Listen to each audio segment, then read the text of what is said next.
Good morning everybody. My name is Chelsea and I'm a qualified physio, yoga and Pilates instructor. I'm just about to go for a run, but I thought I would show you a 10 to 15 minute warm up you can do on the mat for hip, lumbar spine and pelvic mobility.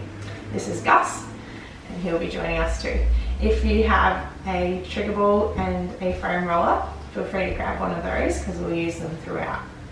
The first exercise we're going to be doing is coming down onto the mat and just bring your feet as wide as the mat. Starting to rotate your knees from one side to the other. Focusing on that top knee, shooting forward rather than across. Working on rotation through the pelvis and hip as well as the lower back. So focusing on that top knee, trying to shoot it forward rather than just rocking from side to side aimlessly. So we take that top knee across and back to center and over. Nice, we'll do 10 of these. So just rocking from side to side. It's a really nice stretch and mobility for our lower back especially, but also incorporating the hips and the pelvis. Nice. 2 more. 1, come back to center. While we're here, we'll just stretch out through the glutes. So bring your right heel onto the left knee and just start to send your knee out to the side. Maybe walk the foot back in a little more, adjust where your hips are on the mat, and just lifting up and out of your hands as well, not sinking into your shoulders. Maybe turn your fingertips face back and holding here. So usually holding each stretch for 90 seconds and then do the opposite side as well. I'll just take you through the exercises that I'll be doing. Feel free to hold them for any longer if you like when you go back through it and do it yourself. We'll swap sides, so bring that foot back down and now bringing your left heel onto the right knee.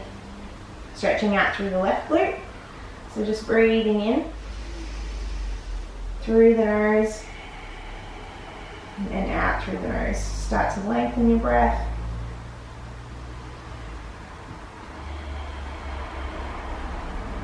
And all the way out. Perfect. If you've got a trigger ball now, I'm just going to use it to get into the glutes. So we'll start off on our right side. So just bringing the ball, and it's like if you had a pair of jeans on, like where your pocket would be. So it's like around here.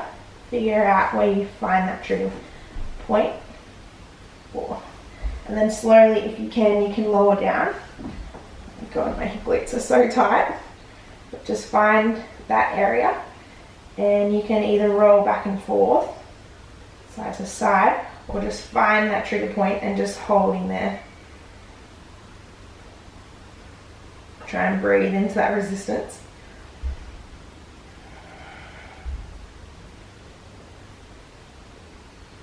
Excellent. We'll swap sides, so same thing on the other side as well. We'll spin around. Lower all the way down. Maybe move back and forth or side to side. Just figure out where the tightness is in your body.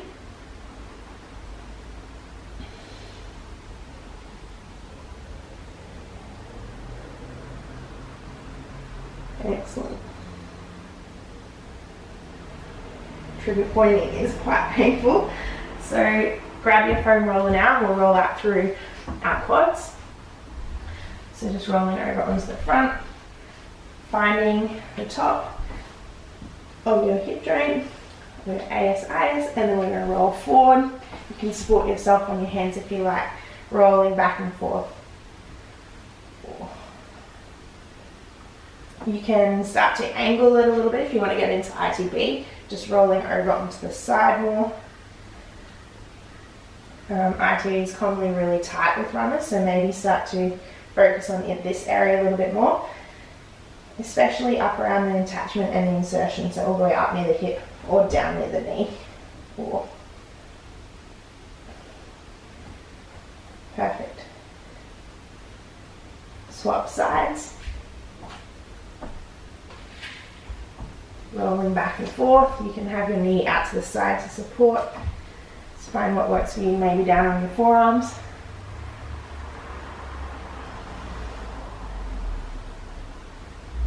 and then take your ITP, so roll over onto the side a little.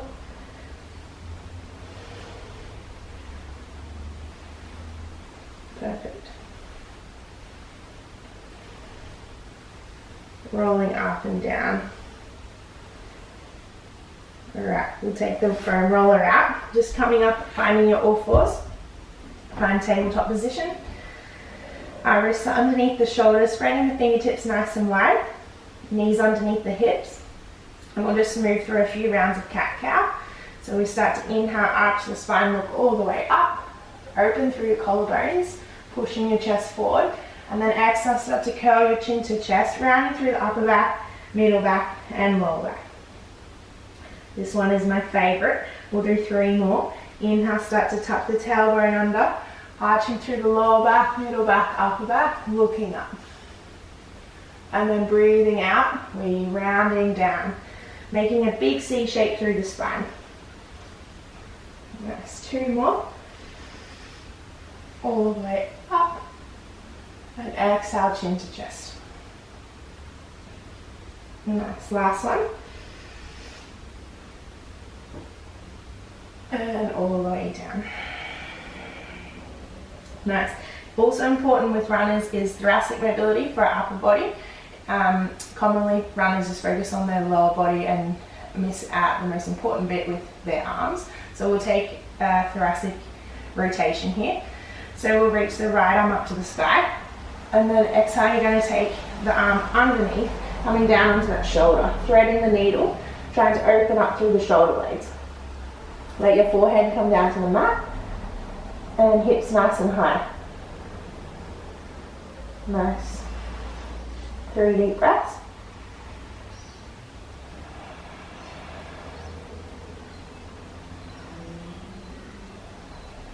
And then start to bring that arm back up to the ceiling and lower it back down. Opposite side as well. Inhale, reach the left arm up to the sky, and exhale, threading that hand under, coming down onto your shoulder. Forehead to the mat, hips nice and high. Breathing into that shoulder blade area, the back of the shoulder, and the thoracic spine. Big breath in, and a long breath out. 1 more. And as you exhale, just start to untuck, reaching that left arm up to the ceiling. Exhale, placing the hand back down. Nice job. Tucking your toes under now, just finding a down dog will stretch through the hamstrings. So alternating heels. The ultimate goal with a down dog isn't to have your heels on the ground, rather a long spine. So no arching or rounding through your back. So most people try and push their heels down to the mat and then they're like this, but rather take a little bend in your knees so that you've got one long line from the crown of your head to your pelvis. And then as you start to get more flexible, you can start to drop your heels to the mat. Try and take your armpits towards your heart, so you're externally rotating through the shoulders.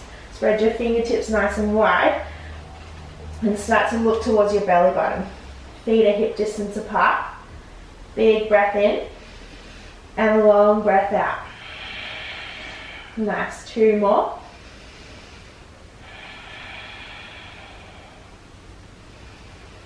One more.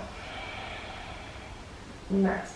Last thing now for hip flexors, we're just going to take our left foot to the front and drop the right knee down.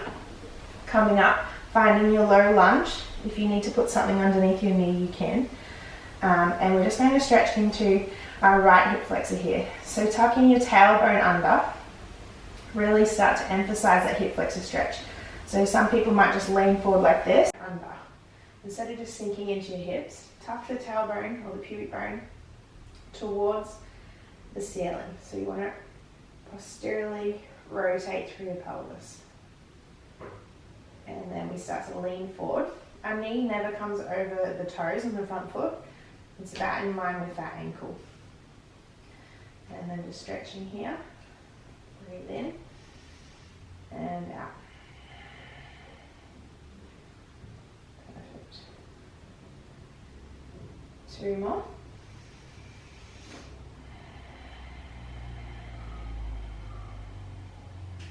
Last one. We'll step that knee back to meet the right and do the opposite side. So right foot in front this time. Wiggle something under your knee if you need on the back.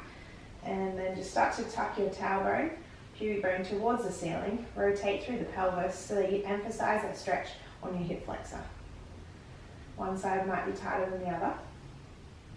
And then just make sure you're not dumping into your lower back. Lift up and out of your pelvis, one long line through your spine.